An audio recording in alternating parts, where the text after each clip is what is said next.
Hi everyone, my name is Monica. Today I'm going to talk about the algebraic limit theorem, which is in textbook chapter 2.3. So in chapter 2, sequences and series, we're aiming to apply familiar algebraic properties such as the commutativity of addition to infinite series and see how these operations can lead to paradoxical results.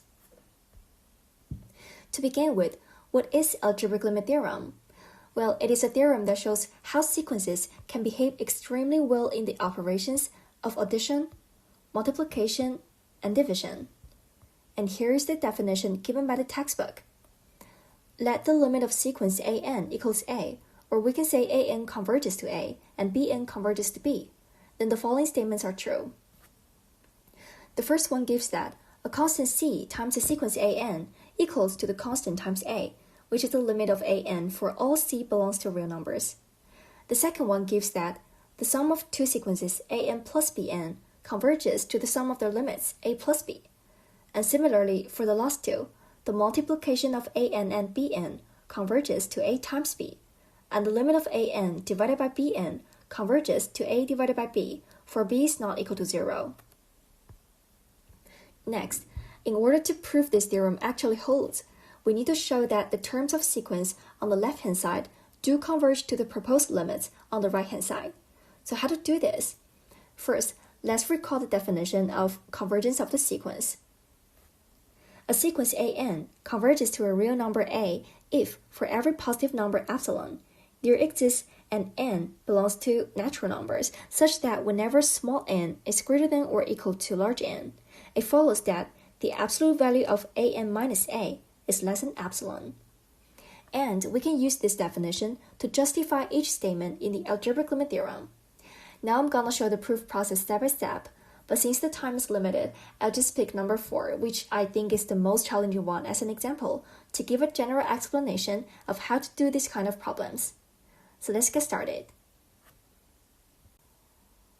Okay, we want to prove an divided by bn converges to a divided by b.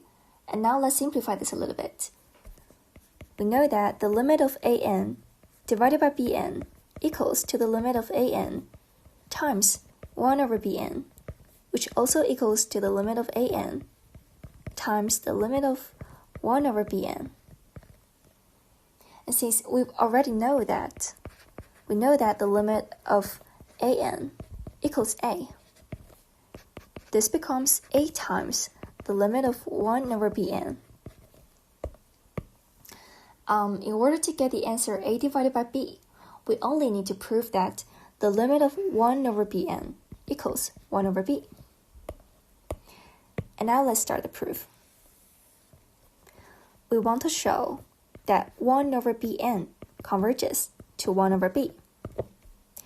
And given that bn converges to b, according to the definition of convergence, for all epsilon greater than 0, there exists n1 belongs to natural numbers such that the absolute of bn minus b is less than epsilon whenever n is greater than or equal to n1.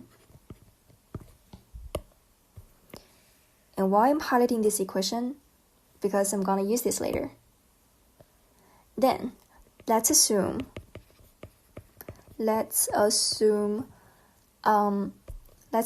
the absolute of 1 divided by bn minus 1 over b is less than epsilon whenever small n is greater than or equal to large N.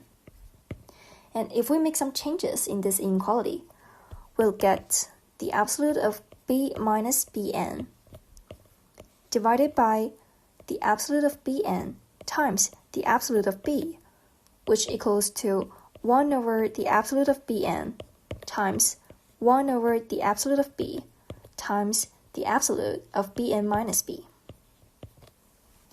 And next, in order to make this whole thing smaller than epsilon, and since we can always make up some constants to eliminate the last two terms, we only need to focus our attention on 1 over the absolute of bn. And therefore, on one side, if we take epsilon equals to the absolute of b divided by 2, then there exists n2 belongs to natural numbers such that the absolute of Bn minus b is less than the absolute of b divided by 2 for n is greater than for n is greater than or equal to n2. And on the other side, we know that the absolute of Bn equals to the absolute of Bn plus b minus b, which also equals to the absolute of b plus Bn minus b as a whole. And note that the absolute of x plus y is greater than or equal to the absolute of x minus the absolute of y. And therefore, the absolute of b plus Bn minus b as a whole is greater than or equal to the absolute of b minus the absolute of Bn minus b. And now, if we add the negative sign on both sides of the first inequality, which is over here, we'll get negative the absolute of Bn minus b greater than negative absolute value of b divided by 2. And if we apply the first inequality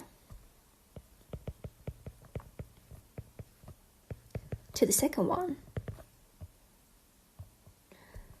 we'll get the absolute of b plus Bn minus b is greater than the absolute of b minus absolute of b divided by 2, which equals to absolute of b divided by 2. And therefore, the absolute of Bn is greater than the absolute of b divided by 2, which also equals to 1 divided by absolute of Bn smaller than 2 divided by absolute of b whenever n is greater than or equal to n2. And then I'm gonna highlight one more inequality.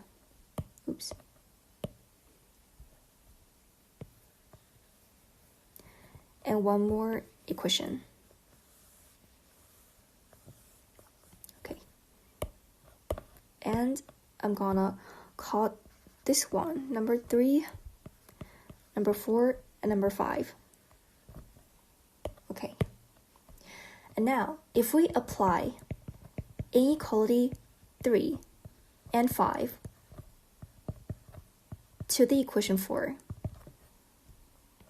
we'll get the absolute of b minus Bn divided by absolute of Bn times absolute of b equals to 1 over absolute of Bn times 1 over absolute of b times the absolute of b minus b, which is smaller than 2 over absolute of b times 1 over absolute of b times absolute of Bn minus b. And note that since it is true that since it is true that for all epsilon greater than 0, there exists Bn minus b, the absolute value of Bn minus b less than epsilon. Therefore, it also holds that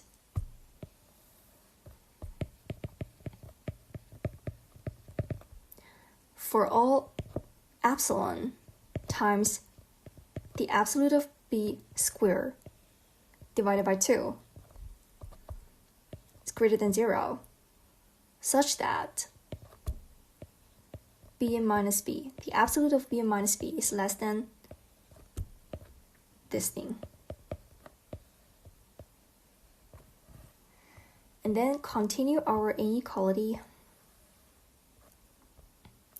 We'll have b minus Bn, the absolute value of it, over the absolute value of b times absolute value of b, absolute of Bn times absolute value of b is less than 2 divided by absolute of b times 1 over absolute of b times the epsilon times absolute of b squared divided by 2, which equals to epsilon whenever n is greater than or larger to n1 and n2. And finally, we can conclude that the absolute value of 1 over bn minus 1 over b is less than epsilon whenever n is greater than or equal to n, which means that the limit of 1 divided by bn is equal to 1 over b. And therefore, we can say that the limit of an divided by bn equals to the limit of an times the limit of 1 over bn equals to a divided by b. And thus, we've done for our proof. So this is the whole process of proving an algebraic limit theorem. What we try to do is just proving convergence. And now we can get a sense that we are using the convergence definition to prove the algebraic limit theorem, and the theorem itself verifies the relationship between algebraic combinations of sequences and the limiting process, which is really convenient to be applied in other theories like border limit theorem, Bolzano theorem, and so on. And this is my citation on the textbook. Thank you for listening.